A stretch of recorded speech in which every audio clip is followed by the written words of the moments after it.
Whenever you're ready, Zach, I think we should. What are you eating? I think he's eating popcorn. Wow. Quite delicious.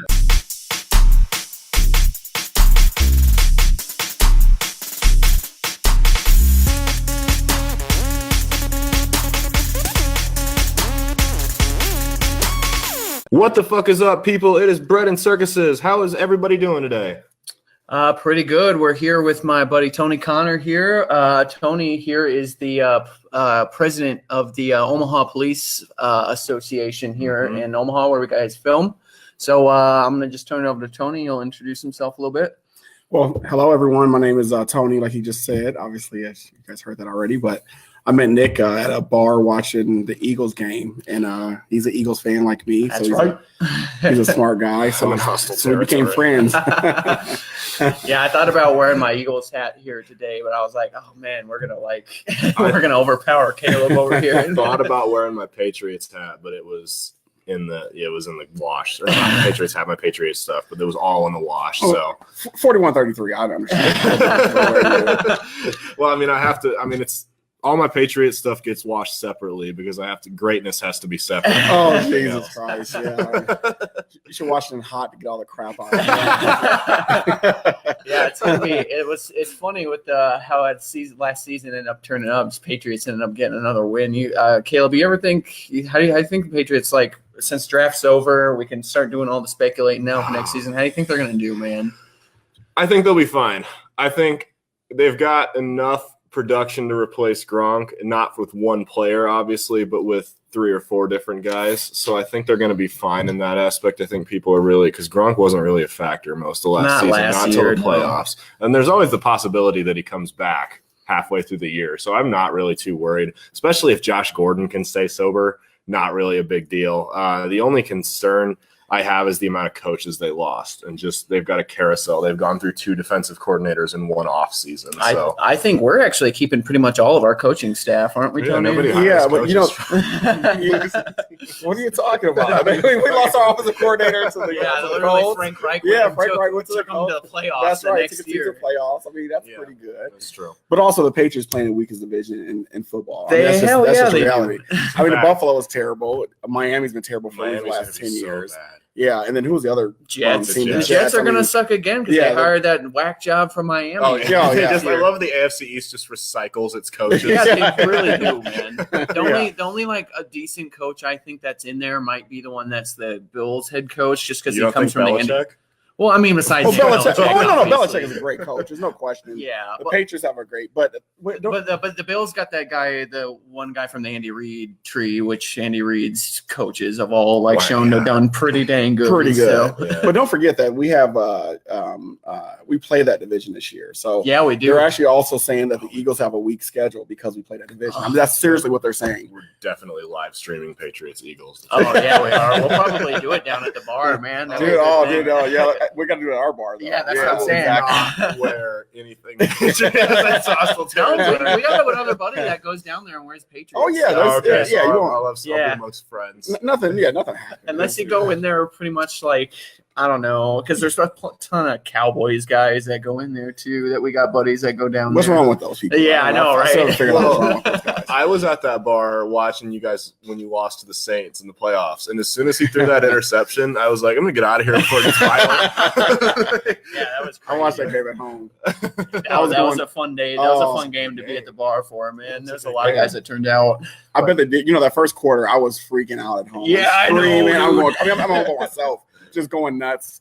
I had to work that night, so I couldn't really drink or nothing. So I was just going nuts, screaming, going crazy. And then it was like they just died. It's like, what is going on? Are they going to score again? And the interception. Oh man, I could have cried. Speaking of that, so you said that you work for the Omaha Police Association. President. Yeah. How do you do what's your work that you do as a police officer? Because I don't think we've really ever hit on that at all. Well, the easiest way to look at it is my job. I'm the full-time release is what it's called. So my full-time job is the association's business and work every single day. So a lot of times I work closely with the chief. Okay. I'm trying to work to solve different problems that are going on. If officers have issues, whether it's contractual issues, our main responsibility is negotiating a contract. Our number one responsibility is negotiating a contract with the city. But beyond that, sometimes you got to play in politics and you got to do a lot of different things. So. I'm sure that's just like any other job. It's almost like logistical stuff with the police, because I'm sure police forces require pretty crazy logistics and everything. It's paramilitary, so it's paramilitary, but at the same time, it's a lot different because I shouldn't say it's different because it's probably very similar. The politics are more local though, where the military you deal with the federal politics, so it's a little bit different in that sense. But there's a lot of politics that are played, a lot of different things that you have to deal with in this position. But my career, I worked 17 years, 18 and a half, almost 17 and a half years on the street before becoming president. So my entire career, I worked the street. Cool. Nice. Now I have 19 years as of July of this year. Cool, man. It's a long time, man. Yeah, that is. So do you deal with a lot of public relations stuff, or is it like? Well, for our association, Yeah. Yes, I mean, that's my role. Okay. Is any public relations and speak on behalf of the organization. Oh, okay, That's my cool. role. Yeah. For the local people here, we'll throw a link to like the Facebook page and all social media and everything, because I've seen like a lot of the stuff you guys do on there in the social media. It's a lot of like going into schools and stuff. It seemed like talking to kids and everything, and just kind of local involvement in community here in Omaha. Omaha Police is unique to other agencies across the country, where we are very engaged with the community. And the community, we have a lot of support here in Omaha. So I'm very proud to say that. A lot of other guys in my position couldn't say that across the country, where they don't have the support from the community. We have a lot of support from the community, so that's is really appreciated. But we do it because we go out of our way to make sure that the community has a connection with us. Do you keep in contact with like maybe some of the guys in the other areas, like maybe down in Kansas City or like even over in Colorado or anything? Like how is it different over in those other cities as compared to your? Well, the interesting thing that you asked that question, we have what's called comparable cities. So we compare our cities, and it's based on a lot of different categories, but crime, violence, size of city, different things that we compare other cities to. So yeah, Denver is one of our comparables. Kansas City is one of our comparables. Other cities like actually Fort Worth was one of our comparables, not anymore. Oh wow, really? Yeah. How so? Why not? If they just got worse? Or? They're so big. Oh, yeah, really? They're just so big, and that metro area is just so big. You add in Dallas, now Arlington is just growing like crazy. Yeah. So it's just too big anymore. But it used to be one of our comparables, especially like crime. It's very, very similar to crime in Omaha and really? Fort Worth. Yeah, very similar. What Omaha like seems kind of quiet, but I mean, what's like the nitty gritty of stuff that goes on in Omaha? Like I had a friend of mine, or not really a friend, but like a guy I was at a military school with that worked for Secret Service stuff. Said around in this area, there's a lot of human trafficking stuff that goes on, and especially like in the Midwestern cities. So human trafficking is certainly a priority on the department, and it's shocking when you hear some of the stories of our detectives that have found these girls that are being trafficked and right here in this area. People think Omaha is a sleepy little town, but it's really not. It's a metropolitan city, and it's busy and it's right on the center of I-80 too. Absolutely, yeah. Which is the drugs. Yeah, all the drugs. People come through there. Yep, drugs and people. Yeah. Well, there was a while. It was like every other day on Facebook, you would see these women that were saying they tried to get human trafficked at Walmart. Was there any truth to that? Or I think there's a lot of truth to that. Really? Okay, so there was a couple stories where I had a friend of mine that sent me a message on Facebook on Messenger. And one of his questions was, is this real, or is this just some hoax where out west these women will approach other women that are putting their groceries away or whatever and start trying to talk to them. And there was this guy that actually, I guess at one point he had parked his car away and was watching these people, how they were acting, and was calling the police and trying to get the cops there to get these guys away from this woman. So, really? Yeah, I truly believe that happens. So you have to be very careful out here. And it doesn't matter. And this is in West Omaha. So it doesn't matter where you're at in Omaha. There's crime. There's crime all over the city. So you just still have to be careful. Walmart's in general. You gotta be careful. I know, right? Serious story. My wife went to the Walmart in Irvington, which is close to our house. Yeah. And that's not a bad area of town, like at all. Like no, not really. But that Irvington Walmart has had a lot of issues. There's a homicide there. About a year and a half ago in a parking lot. Well, anyway, my wife is in Walmart, and this is kind of a goofy story. She calls me freaking out, and I'm like, what's wrong? What's going on? She's like, some guy opens his jacket and starts jerking right in front of her. What? Yeah, no joke. I mean, he follows her and he goes into a corner. He's like, hey, and opens his jacket and starts jerking right in front of her. And she tells me the story, and I'm like, are you kidding me? I said, hopefully you got you got the manager. The manager ran him out of the store. And I said, call the police and have a report done. She didn't do that. I wish she had it, but she didn't. But yeah, that stuff happens. It's crazy. I always wonder what goes through those guys' heads because I've heard Probably not much. Have you heard of like the drive? Yeah, exactly. The drive-by jerk-offs or whatever. Oh yeah, drive-by naked and like some girl that's out running or something. I've heard public metro areas in like you can go like DC or like in California cities. There'll always be like homeless dudes jerking off in the metros. You gotta do it somewhere. Yeah, I mean they have an excuse, but some guys going to say Walmart. Like, you can go do it at home, bro. There's something called the privacy of your own home. Yeah, that's kind of exactly. still sacred, you know. Well, that's like criminal psychology, like what goes through somebody. Like there's something fundamentally wrong with that guy. They want to go out and do it in public. Yeah, and then to me that's just crazy. That's just goofy. Yeah, but it's got to be like most of the type criminal types that you see, maybe only in this area or maybe even widespread around the country, that they have some kind of thing like that, right? It has to be some sort of mental illness or some sort of mental problem, sure, where you think that it's okay to do that in public, or you get off by doing it in public, I guess. I don't know. I have no idea. So, really, because how is it in the Omaha area and maybe even just police in general? Have they like recently like beefed up kind of how they treat like mentally ill or like how they deal with mentally ill people when it because I'm sure they have to deal with those kind of crazies like every day. So we probably, if I was to put a percentage on our calls that we take, probably 25% or more, and that's probably a low percentage. We're dealing with someone with some sort of mental illness, whether it's a low level or extreme level. I'll tell you a quick story if you don't mind. Yeah, go ahead. Me and my partner Todd, we got a call. This woman is calling on her brother. Her brother has mental illness and it's extremely bad. He really should be on some serious medication. Right. And this guy's about 6'3", 270 pounds. We get there and he's screaming at her that she's stealing his money. As we pull up in our cruiser, he's outside, no shirt on, and he's just screaming at the top of his lungs at this woman. And she's clearly afraid of him. She's cowering into her car. And wouldn't open her car, but her son is there. So it's the nephew of the man. Yeah. He gets in his nephew's face, yelling and screaming. Then he goes into the house. As we get out of the car, I tell my partner had a taser. I didn't. I tell my partner, hey, let's just tase him right away. Because he was clearly agitated. He was at a extreme state where we have to control him as quickly as possible. And as people like that too, I mean, they're not even just a danger to like you or the people around, like property, like everything. So as we walk into the house, right inside the door, he had a chair next to almost like not even 6 feet away from us, right inside the door. I stepped in the door first. And right next to him was a couch, and on the couch was this long kitchen knife. It's probably like an 8-inch knife. And it's sitting there, and I'm like, "Oh my God, is there a knife?" I'm like, "Todd, there's a knife." Just so my partner knew, "Hey, there's a knife here." And I pull my gun out, and I kind of had it down, and I'm like, "Hey, man," and we're trying to talk him away from it, but he's sitting in his chair. He sits down in a chair, but he's just like talking out of his head, talking just not making any sense. Then out of nowhere, he just reaches over and grabs a knife and starts coming up out of his chair. I literally thought I was going to shoot him. I mean, I had pressure on the trigger, and I'm like yelling because now remember the sister had just told us don't tase them. She didn't want us to tase them as we were running up to the house, and we're like, we got to do something. And then at this point, he grabs a knife. I'm not going to get stabbed. My partner's not going to get stabbed. My partner wasn't even in their door. He's kind of leaning into the door, and like I said, I had pressure on the trigger, and I thought I was going to shoot this guy. He was literally between me and the camera. I mean, maybe even closer than that. And as he's coming out of that chair, and I'm yelling as loud as I possibly can, hoping that the sister and then other citizens would hear me saying, "Drop the knife, drop the knife." I'm screaming as loud as I could because I was like, this is going to end bad. Luckily, my partner tased him, and the taser worked.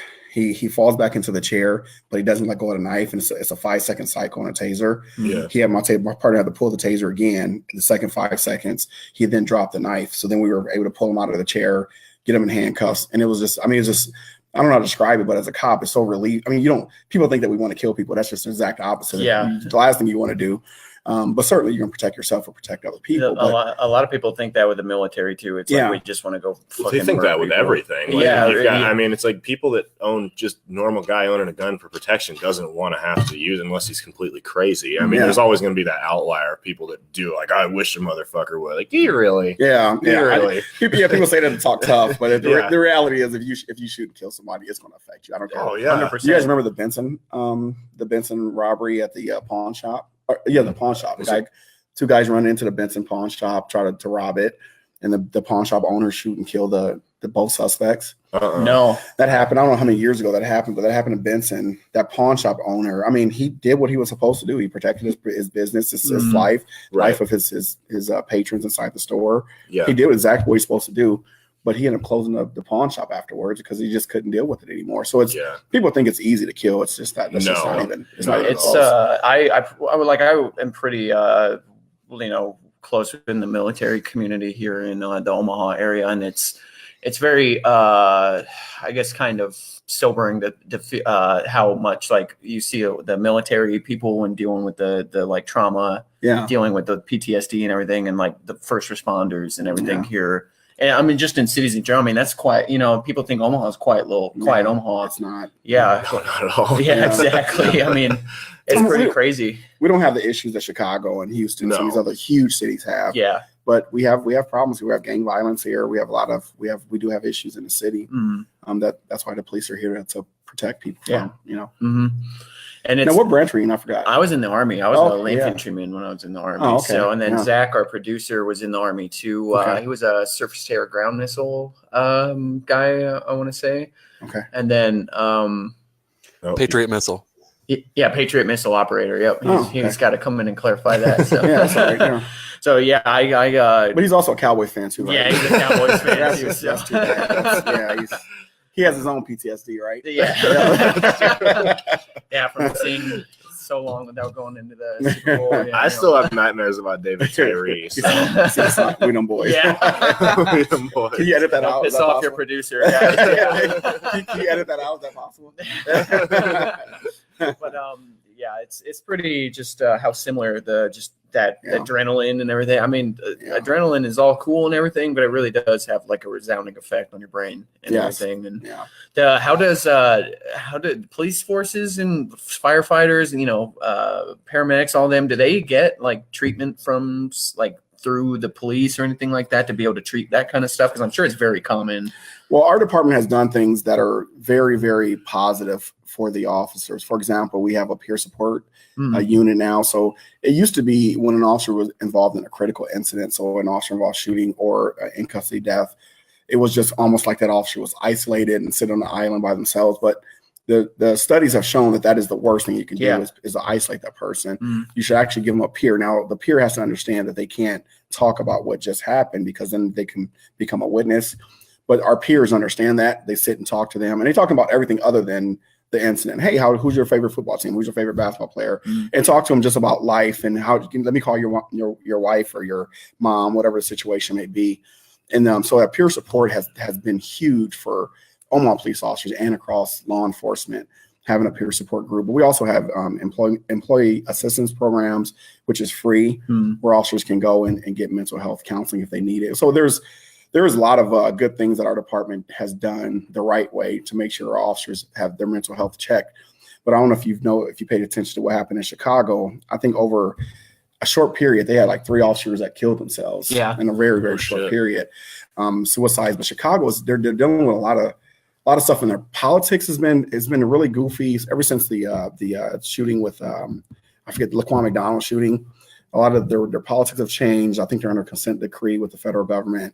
So how they police is different, and then the violence is something that I have never seen in my career. Thank God I'm not a cop in Chicago. I mean, it's crazy. Wasn't it Chicago where it came out that there were individuals that were like torturing suspects to get confessions and stuff, or was that somewhere else? I don't know for sure. That doesn't sound familiar to Chicago to me, but that doesn't surprise me in some of these bigger cities. When you have a big city, one thing about a big city that's somewhat challenging if you're a chief or you're in charge of it is you have all these smaller units all across the city.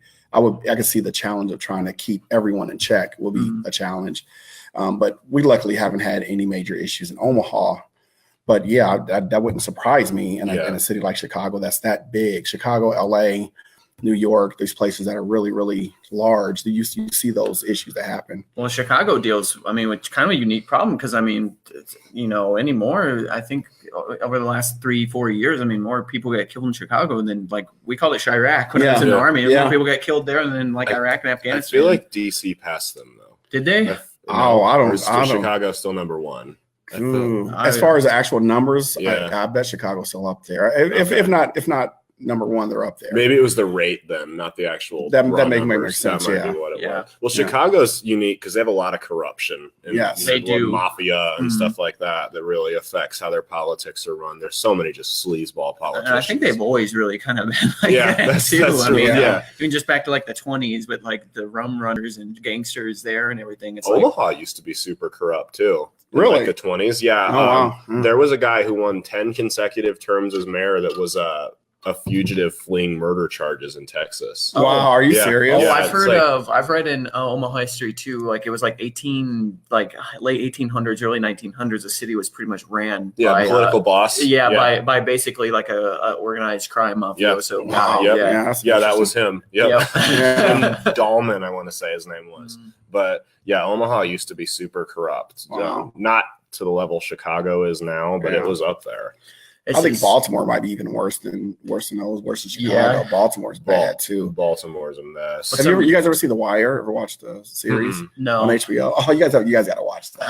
I've One heard of my of it. favorite series. I got to finish Game of Thrones first. Oh, Game of Thrones. I have heard so much about Game of Thrones and haven't watched one episode. I'm one of those guys that haven't watched one. I'm almost done with You watch season it? 3. I power watched through like 6 seasons of it when I was over in Kuwait on my second deployment, but Oh. it's I want to make it clear. I did this when I said season 3. I'm not a racist. Yeah, have you heard this? I want to have been wanting to talk about this for a super long time.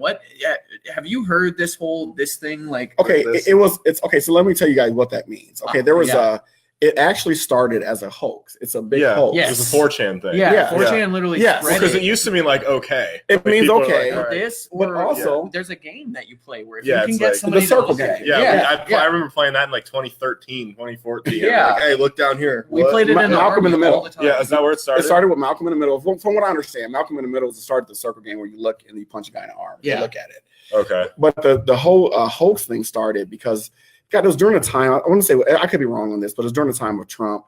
They were like, "Hey, let's start saying that this means white power." Yeah, because So they when people- wanted it to be like WP. Yeah. Yeah. And But I it's got like, friends that are fraternities called the Kappas. The Mhm. Kappas do this all the time. It's like this or this. They do it all the time, and Yeah. it's a black fraternity. Yeah. I got my closest friends are fraternity Mhm. members, and they do it all the time. It doesn't mean that. It's just something that's been bastardized by that group. What is it called? I think again? it was 4chan. 4chan, yeah, yes. 4chan. What 4chan did during the elections in 2016 That- was there they you were go. trying to Yeah. they were trying to show how easy it was to manipulate media Yes. by trying to spread that this was a Yes. white, and Right. it apparently worked really well because I mean, the Chicago, there was a Cubs game on, and somebody did it in one of the cameras and Yeah. they blurred it out. That and was just the other day. Yeah, and that they was literally- banned the guy. there was I saw that. Yeah. There was a guy at a BlizzCon thing or something like that, and esports was doing it, and they kicked him out, and he's not going to go there anymore. Like, Oh my god. yeah, dude, it's insane how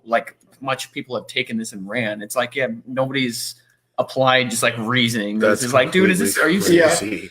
How about this? What's the hardest? What's the challenge? Just asking a person what you mean by that. Yeah, Right. exactly. And looking at their Right. life, are you really a white power There's racist, or are you just a person that did the okay sign? Who was the Joking late? around. It was one of those actresses. It was after the Covington thing with the Native American guy out Oh, yes, banging the yes. drum or whatever. Uh-huh. They were trying to prove that these Catholic school kids were all white supremacists. There was a picture from a basketball game of all of them going like this, and this actress tweeted it. Look at the white supremacist sign. That means 3. That means they hit a 3. Because Have you M- never been to a basketball game? What does NBA players do? Yeah, Which they is- don't go Yeah, this. they do don't this. that. They just- yeah, yeah, go they- like they hit a that. there's three a to lot of this, different yeah. ways. Germans do this for 3 too. Right. They do it like that, not like that. It means So- 3 and out in football too. Yeah. Yeah, Like, yeah. there's- Because was it like three and out? Something like Yeah, that? it's Something like that, and something like, yeah. It's just one of those things where it's like I said, it's been bastardized by these folks that want to try to find controversy. That's just a reality of the world we live in now with social media.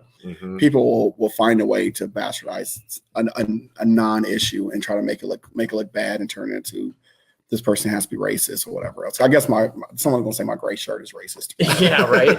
So, someone's gonna say that the fact that you're like wearing like an old Eagles hat is like going back to like the 70s. Or something. Yeah, it's I remember I had a shirt in high school. It was the Nebraska, the outline of the map of Nebraska and Iowa. It was like a Nebraska football shirt and had the black shirts thing in the middle, and it said Border Patrol. And somebody reported me for racism to the teacher. And the teacher was like, and he's like, the kid was like, well, what do you think a Mexican kid would say if he saw that? And he's like, he'd probably think he was a Nebraska football fan. He probably laughed, to be honest. Yeah, it's like, no, it wasn't meant to be racist.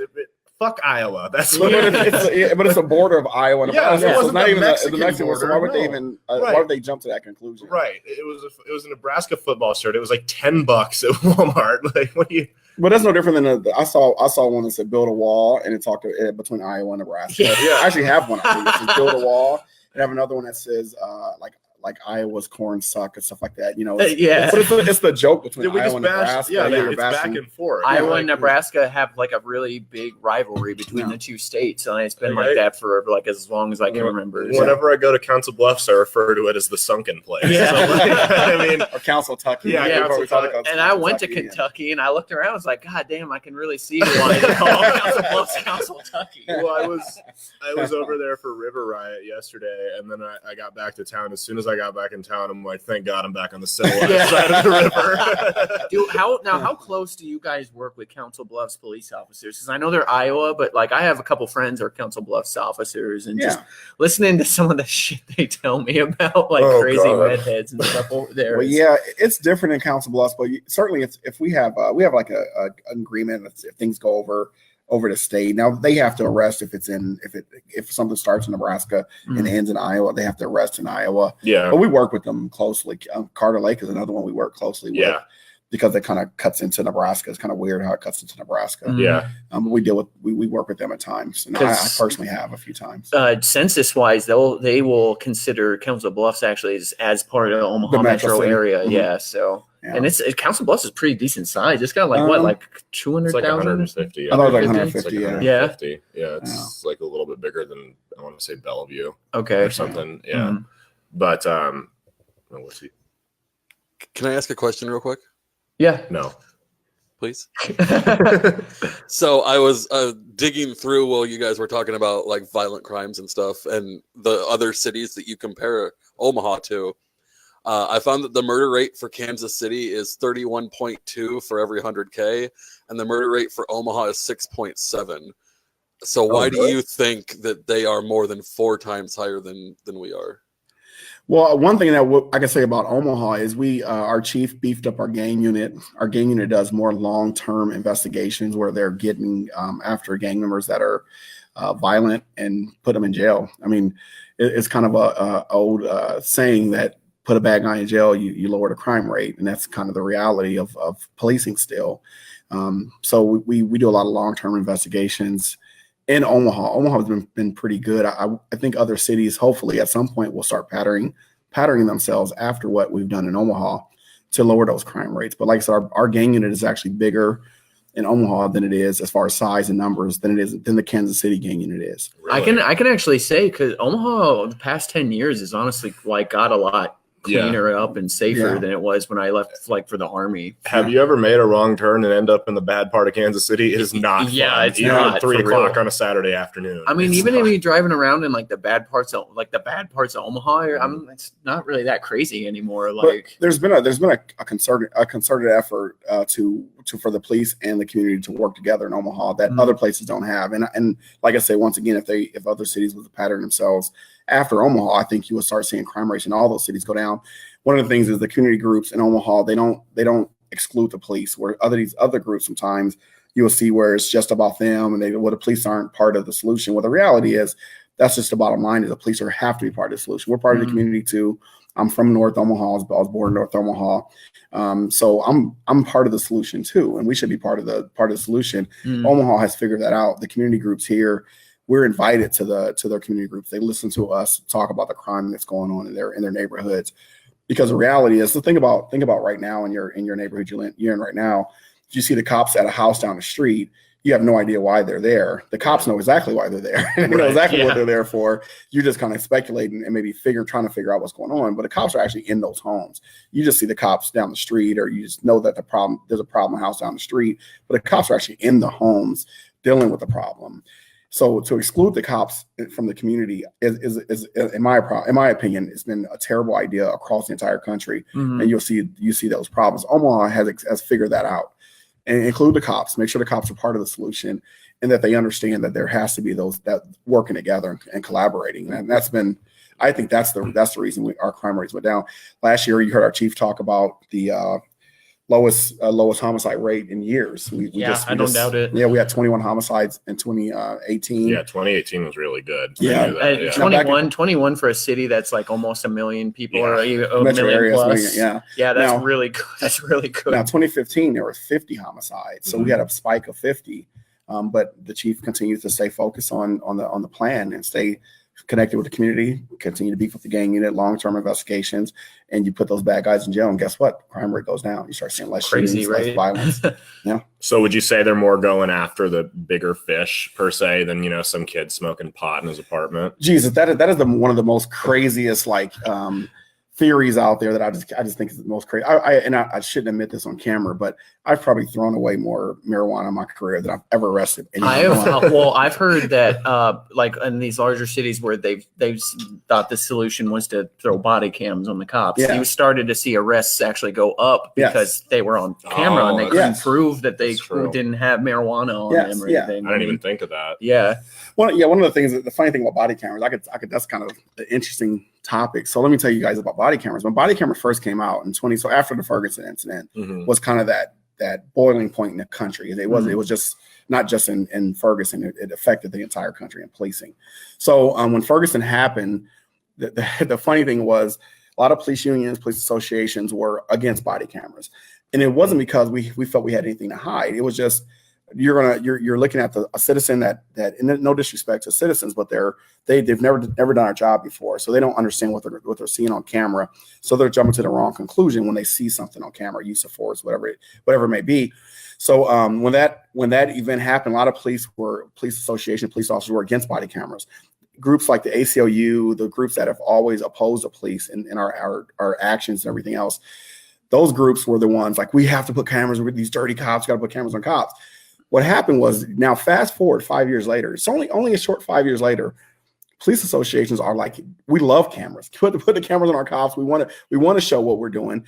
And the same groups like ACLU now are releasing stories like, oh God, now it's violating people's privacy rights, and how dare these cops have these cameras? And they're gonna now start they start saying they're gonna start like surveilling a bunch of people with the cameras, and so now they're worried when they were the ones pushing for it 5 years ago. So it's amazing how the views have completely changed on body cameras.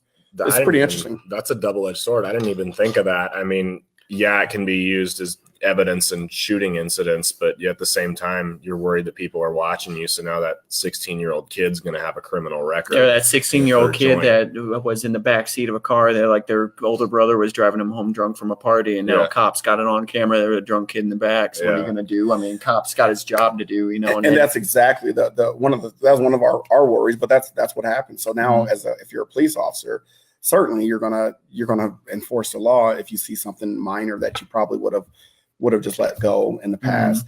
A lot of times too, what you'll find is when you are dealing with people in the public, when you let those minor things go, it's amazing how much how far that can go for you in the future. I've had people that I've let go on minor stuff where they'll see me later and go, hey officer, let me tell you what happened down the street. Let me give you some information on this.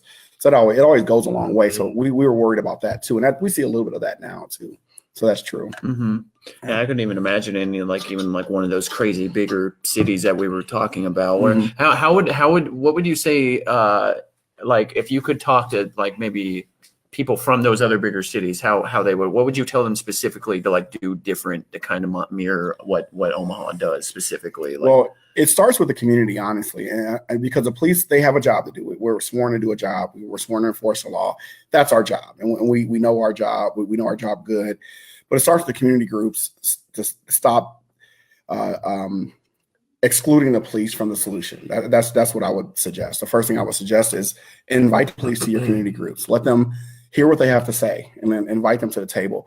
One of the biggest problems with anybody, I don't care what the situation is, politics. When you don't sit at the table and figure out what you have in common and what you can solve, you're leaving a lot of good work out there. So I look at the politics now in the country. You see how divided this country is right now. There's so many things that we all agree on. And if both sides was to sit down and say, let's find what we agree on, let's figure out what those things are. We'll argue about those other things later, but let's focus on the things we agree on. So right now, like for instance, I'm not trying to get into deep conversation about politics. No, please do. We do all the time around here, dude. I'm serious. Well, when the whole push for when the government was shut down and Donald Trump wanted the wall, he was adamant about the wall.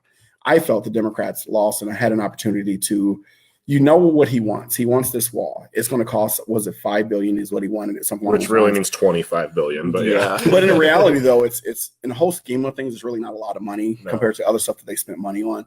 So as a Democrat, they could have got a lot of other things accomplished by giving him the one thing he wants. Yeah. You could have said, we want DACA, we want all these other things we want.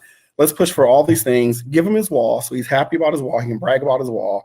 But look at all these other things we got. But Yeah, instead, like getting like a reform of like the residency program or something. Yes. Yeah. That's what DACA is. But also, one of the things they could have pushed for is some of the guarantees in Obamacare. You could have asked for some of those things. It's like let's just sit down and let's figure out the things that we can get accomplished by giving him what he wants. And I think that was completely lost when the attitude is, absolutely no, we're not going to even talk to you. I think that's wrong. Sit down and talk. I mean, even because the reality is he's a president, like it or not. Right. And that's what he wants. I'm not saying you give him what he wants without getting something that you want. Right. They could have got something. Well, there's a give and take on everything. Absolutely. Yeah. You catch way more flies with honey than vinegar. So I mean, I don't know why you I want love to catch that flies, but no, it's because everyone, instead of wanting to sit down and have a reasonable discussion like we're doing right now, like we talk with people we don't necessarily agree with on everything on the show. Yeah. Instead of sitting down and talking with those people and figuring out like what you actually can come common ground on, they'd rather fucking put black masks on their face and hit people with bike locks. Yeah. So, which is, I mean, that's just, you're not going to get anything accomplished that way. No, because reasonable people look at that as your extreme, right? And that's on both sides. They look at that as extreme. Definitely. Yeah, you're covering your face and you're out protesting and damaging property and hurting people. Yeah, you're extreme. You're not going to affect any change that way, in my opinion. Well, and you see those protesters that will like block the highway. Yes, if I'm in the middle and don't care either way, and you make me late to work, or you make me late to taking my kid to the hospital, whatever it may be. Yeah. Right. I'm against you now. Yeah. No matter what you stand for, I'm against you. I may have agreed with you, but now now I just don't like you. Yeah. Now I'm late to work. I got written up because of you. So I've always said that. I mean, even when it comes to issues like abortion and things, when you see the protesters at 72nd and Dodge or different places, it's like, how many people are you really swaying with your sign? I mean, there's a right way of doing it. There's actually getting behind the scenes and talking to politicians, right, endorsing the right politicians and working with them, to get things solved. You're not getting anything solved that People way. really underestimate how much profound effect it can be to like get involved in like local politics. Like Like have to do local. Like that affects big, you more on the day-to-day basis than any president ever will. Big federal stuff, really isn't going to do much. The person that's on your MUD board has more of a direct effect on your life than the president. Yeah, exactly. I mean, your mayor, like your mayor alone. Yes, mayor, the city council. All that you're stuff. exactly right. Yeah, because those are the MUD board or the school board. Those are the people jacking your property taxes up, or your water bill. It's a lot easier too for a mayor to look at specific problems to a city, because like what's affecting Miami is not going to be the same that's going to affect us or in the Midwest or anything. No. Like that's like the border wall. I don't really think too many people in Nebraska really care. I honestly don't think there's a lot of people that really support the wall. Even people that are people that are for like stronger immigration, like more stricter immigration, are like, no, the wall's a fucking big waste of money. Like, there's already tunnels underneath the U.S. border. It's not going to do anything. I guess planes can still fly over the wall. The majority, they're on expired visas. They're not sneaking across the border. Yeah, and the drug cartels most of those people are going underneath it anyway. Yes. Or using mules. Or they're using mules, legal people to go through anyway. It's like there's easier, or not, maybe not necessarily easier, but there's like a little bit simpler of solutions and not just like, let's put up a wall because that's going to make it easier. Like, but I'll say this though, like going back to that conversation earlier, if that wall is what would get something else moved for all the other things we just talked about, let's get all those other things and give them this wall, and then we got a lot of things accomplished. If that was a goal of people in these positions. Trump had said on his Twitter that he was like open to negotiations about it. I mean, he's a businessman. He negotiates. Like if Democrats wanted, what's a big thing the Democrats want is DACA was a big one. Yeah, DACA. They probably. Yeah, I think the Democrats probably could have saved the DACA program if they would have worked with the wall. It's like that the wall wouldn't have really affected DACA that much. Yeah. I mean, they're already in here. Like, but it's just one of the things. Like I said, just you negotiate, and that's the problem. It's like you got to be willing to negotiate. You got to be willing to bend a little bit, give them what they want, but then also get what you want, and that's kind of that's the goal of negotiations. How you negotiate. When like the extremist protesters, full disclosure, I'm probably one of the most pro Second Amendment people you'll meet. I hate those open carry guys. Oh, dude, yes, with the rifle on their back and going to super target. Oh, not helping just trying anybody. to be an asshole. Well, let me tell you this: police officers are probably the most Second Amendment supporters too. But we say the same thing. You're not helping. You're not helping at all. If anything, first of all, you're scaring the hell out of people. Yeah. But then on top of that, you're making it our job tougher because now we're responding because someone's saying there's a guy with a rifle inside a store. We're responding, thinking that person's. I'm telling you right now, I'm surprised that haven't happened yet. Where an officer is either off duty and sees a guy walking with a rifle and doesn't shoot and kill him, thinking, or even just an armed citizen. Or an armed citizen. I mean, I'm surprised that haven't happened yet. If I'm at Walmart and I see a guy with an AR-15, I'm at least going to be taken back. Absolutely. I'd say that did happen at a Walmart like 3 or 4 years back. It was a guy was walking around with a BB gun. I remember BB that. gun. Yeah. Was that here in Omaha? No. It was somewhere else, and I can pull it up if you really want me to. But because that was a big deal. But he was on something, and it was the cops that killed him. And I think I don't really remember what happened with that. But I tell you this, guys, it's just we don't want to be in those situations. I don't doubt it. A citizen that wasn't doing anything illegal or criminal. And that's the worst. That's the absolute worst for an officer to have to deal with that. So I mean, these guys have to think about that too. It's just you're not helping. Yeah, you're making it that much harder. So yeah, there was a video. It was in Michigan a couple years ago. These guys got pulled over for speeding or something stupid like that. And they Facebook lived it, and they said, "Well, we're going to go back to contest this ticket at the police department." But we felt threatened. These guys had AKs on their back to walk into the police department. Luckily the cops didn't just start shooting. I know. 9 times out of 10. Yeah. 9 times out of 10 too. These people like don't actually have training with these No. weapons, or Yeah, they don't know what they're not. doing. They're running around with the gun on fire with a bullet like wrapped in there, and it's like, dude, you were like your own safety. You could shoot yourself in the friggin' bad ass with that thing or something like that. It's Omaha has a city ordinance where you're not supposed to. You can carry it open, but the gun has to be unloaded, which is just the stupidest thing in the world. At all. Yeah, but it has to be unloaded. So we have this guy off of 40th in California in that area. Yeah, every single. Probably every couple months we get a call on him where he's walking down 40th Street with it's this big goofy gun. I mean, I don't know. I'm not a gun guy. I know Glocks. carrying around like a musket. It's like a big long. I don't even know what it is. It's a big long silver gun, so it's so obvious so you can see it. Yeah. And citizens will call and say this guy's armed. We've got the calls enough that most of our officers know who he is. We show up. But he's armed, but it's unloaded. Mm-hmm. But what if someone sees that and then you can't even defend yourself if someone was to point their gun at you and it's unloaded? It's just silly. Well, and he's just trying to get attention. That's all it is. Yeah. I have a friend who instructs concealed carry classes, and he always told us, he's like, you don't want to open carry. He goes, because if you're in any situation that's a robbery or an active shooter, you're the first target. Yeah. Because you lose your element of surprise, and they're going to pop you first. Well, as a police officer, I tell my family, and it's hard because I got little kids. I got a 7-year-old, 8-year-old, and a 3.5-year-old. Mm-hmm. The 3.5-year-old think it's the coolest thing in the world. That I'm a cop. So for him, it's like, Daddy, you're a police officer. You're going to go get the bad guy. And the bad guy in his mind is Venom. That's Joker. That's seriously Joker. I'm not kidding. I'm dead serious. Yeah, that's right. You Venom. Yeah.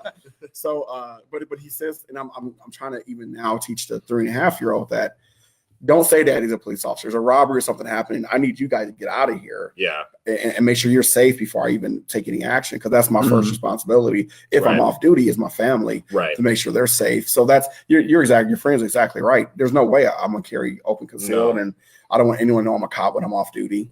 No, I'm sure this video's not helping. Yeah, right.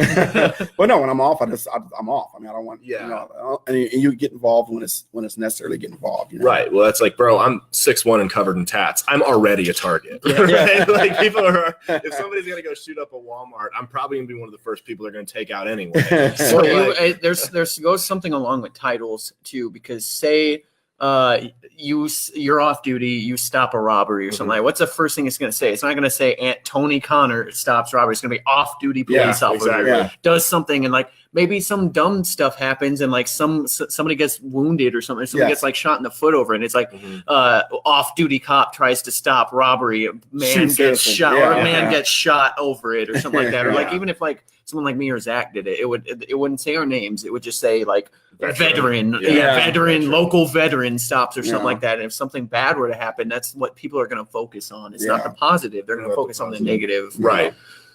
Well, that, I don't know. They, that's just always worried me. And that's why I would never, or I do have a concealed carry, and everywhere I'm allowed to, I do carry it, just because, I mean, you just never fucking know. Yeah. You never know.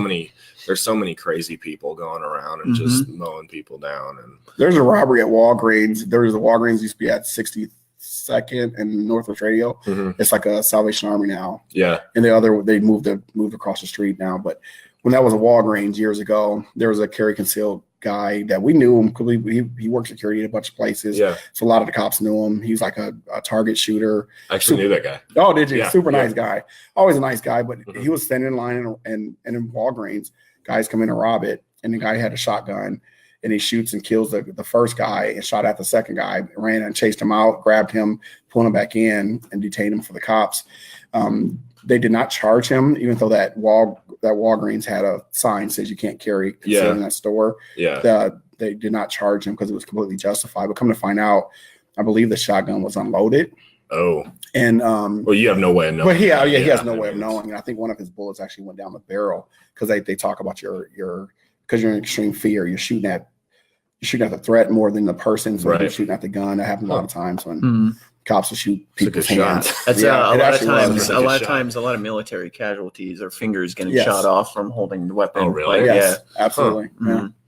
So I don't doubt that at all. Yeah. And, those stores probably do that 9 times out of 10 too. Like, really, they're just doing it they're like, oh, we don't say we want people to carry guns in here. But like, it's one of those things where if they really like prevented one of their employees from getting killed, I doubt they're going to press charges against somebody. The only places you'll actually get arrested for it are like schools and the government buildings, if I'm not mistaken. Well, I think there's still. I'll say this: if he had hit a citizen, I would think the county attorney would have had a tough decision. Yeah. I'm not saying he would have done it, but I'm saying he would have had a tough decision, and it depends on the public pressure. It might have even just been that they revoked his concealed carry or something like that, rather than putting him in jail or something. I don't know. It's one of those things where they could have gone either way, and it probably would have varied. Like, say if it was over in like LA or California versus like here in Omaha. It really just depends on. It depends on the honestly, unfortunately, a lot of things depend on the public pressure too. Yeah. If there's pressure to charge them, there may have been a charge. If there's no pressure to charge them, so unfortunately, that's how things are decided at times. Yeah, but still, like you said, you'd never want to be in that kind of situation. Nobody ever wants to be in that situation. Shoot somebody. I mean, I've been in situations where leaving Sokol after a concert late, and it's like, and I'm unarmed, obviously, because I'm at a concert and I'm drinking, people I'm with are drinking and stuff like that. And I had people just from the stoop of their porch start yelling stuff at my girlfriend at the time, and they started following us to our car. And I'm like, oh, fuck. Yeah, it's been crazy how much Pick up the pace. Let's go. The question is, what concert were you at Sokol? That was Neck Deep. Who? It's a punk rock band from England. It's not so that doesn't shock me one bit. You're a punk rock guy. No, I get that a lot. It's what gave it away. I don't know what gave it away. I'm not shocked at all. Well, I wonder. You probably would have a good thought into this, but like how often is it where these situations like this where like a concealed carry is used like lawfully or something like that, where it's something that involves like some two guys being drunk or one person being drunk? Like how frequent is it where it's alcohol mixed in with it? That'd be hard to try to quantify, but I'm sure it happens, but it'd be hard to say for sure how many times it happens. But yeah, if you're drinking, you gotta be careful then. Yeah, for sure, because if it's going to affect your judgment, right? So you got to be very careful. There was one lady, I don't know if you heard about it. It wasn't in Omaha. I don't remember where it was. She had a licensed concealed carry, and her friend was being sexually assaulted, and she shot the guy and killed him. But she was over the legal BAC, so she got arrested for it.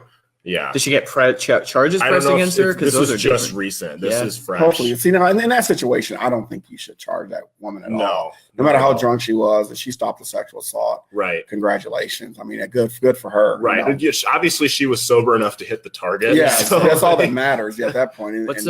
What's that story, Caleb, with your dad and his friend that was like a semi-pro boxer? He had a friend who was a semi-pro boxer, and he was stepping on the back of this guy's shoes after a concert. Yeah. The guy told him to knock it off. And of course, he probably did it on accident the first time, but if you knew this guy, you would get it. And then he stepped on it again, and I'm sure it was on purpose. And the guy turned around and shoved him, and he knocked him out and almost killed him. But he was a pro boxer, so it was considered a deadly weapon because he was trained to fight. So he actually did time in prison for it. Oh man, yeah. That's, you gotta be careful with that. That's what I'm saying. Like you're going to those public events and everything, people got a little alcohol in them, and they just turn into some dickheads. Dude, I was at River Riot yesterday, and this guy wasn't drunk. He was on something because his eyes were rolling to the back of his head. Like I'm not afraid of anybody, but if I don't have to get in a mosh pit with a 6'4" muscle head with tattoos on the side of his head and a Seven Dust show, I'm not going to do it. So this guy actually Seven Dust. I don't know if you know. Yeah, they're this dude is in the pits. I'm going to give him a hard time. I'm going to give him a hard time. I've heard of him. I want to give you a hard time. I haven't even heard of him. I've actually heard of him. So I'm up in the pits. We're having fun or whatever. Next thing I know, I get cracked in the back of the head, and I see this dude, bodybuilder, with tats on the side of his head. I'm like, I'm out. I don't need this. This dude is going around like putting people in headlocks, grabbing them on the neck. So he grabs one guy, both hands around his neck, and this dude, he probably thinks he's about to get killed. So he jacks him in the face. Bodybuilder guy goes after him, and this is all 5 feet for maybe less. Bodybuilder guy goes after him, grabbing him by the neck. There were 10 people in this mosh pit holding this guy back. Oh man! He actually got arrested. They had like 4 or 5 security guards and a police officer had to come over and take this guy away in cuffs because he was just so insane. I'm like, I can go back in the pits now. He's gone. the crazy guy's gone. They need to have mosh pits like set aside for like those kind of dudes. That's 6'4", 220 pound of all muscle guys. This is the muscle head pit. This is everybody. This is normal people. This is the crazy guys. And you get those skinny little punk guys that are like weigh as much of one of his legs, like flailing around. I'm a bigger dude, but I'm not going up against that guy. If he choked me, I probably just would have got away. I don't think I would have punched him. I think that would probably kill me. Probably would just pissed him off. There's nothing worse than people that get drunk and want to fight and stuff. That's nothing worse than that. Well, we were there 2 years ago, and this guy was just wasted, and he was going around grabbing people's penis. And somebody knocked him unconscious. I was like, at that point, you're sexually assault. It's a self-defense. He got arrested for it too. It wasn't the guy that punched him. So I was like, good job. He knocked him out. We're like, nope, this guy, take this guy. This is like if you want to fight about football and stuff. So I know, right? I talk smack. I'm the biggest smack talker. Oh man, football. Me and you go up to the fucking Cowboys. We talk as much smack as possible. But I'm not fighting. I'm not playing for the Eagles. Guess what? I'm not that invested. Where I'm gonna get to an assault, throw punches over a sports game. Yeah. I've heard it's not a Raiders game or something. I've heard horror stories about Chiefs Raiders games. Both their fans are so crazy. Broncos too. Yeah. It's just the AFC West. I don't know what it is about I division. Well, I've heard of that with like Bears and Vikings. Vikings fans are crazy. Yeah, Bears fans are too, man. I had a friend who's a Chiefs fan. I'm a Patriots fan. I was thinking about going down for the championship game, and he goes, "Well, He goes, make sure you pay the extra for the stadium parking so you can get out in case you win. I'm like, yeah, that's a good point. Now, I went down to a Chiefs Eagles the year we won the Super Bowl. Oh, Yeah, that was like Chiefs third beat us. week. Yeah. Second or third week. They beat us, and it was my wife's birthday weekend. So my wife, for her birthday, we went to the Eagles game. It's weird how that worked out, but for her birthday, we went to the Eagles game. But we went to the game, had a great time, and the Chiefs won. But the people were sitting around were super cool. They were really cool. Everyone was laughing. Because I remember Kelsey had like a breakout game that he had done nothing the first week or two. In that game, he had like 100-something yards. I kept saying, it's going to Kelsey. It's going to Kelsey. Screaming, it's going to Kelsey. Because they just kept passing to him. He caught everything, seemed like.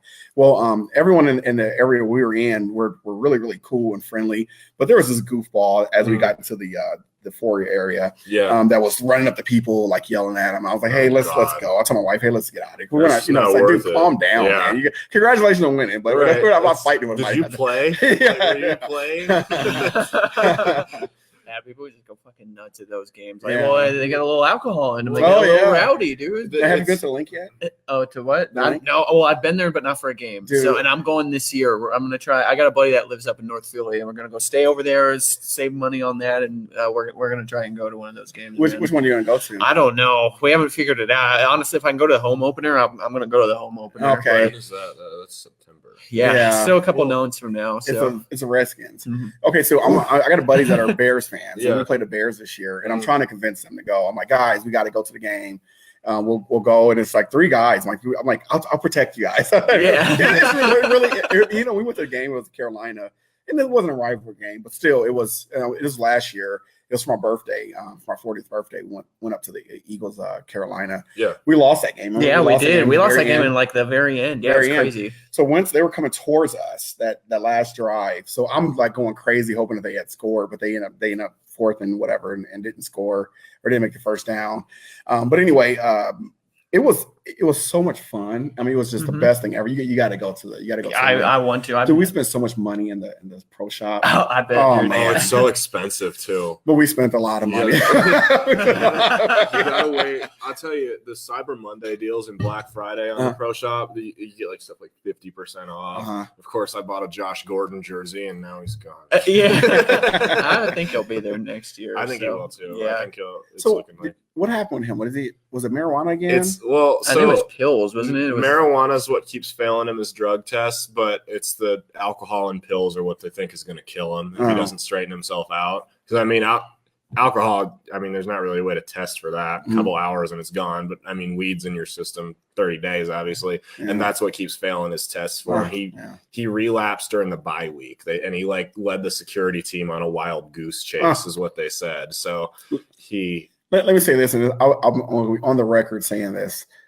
I don't think marijuana is a performance-enhancing drug. No, not at all. So I've never understood why NFL would even test for that. They should test for the performance-enhancing drugs.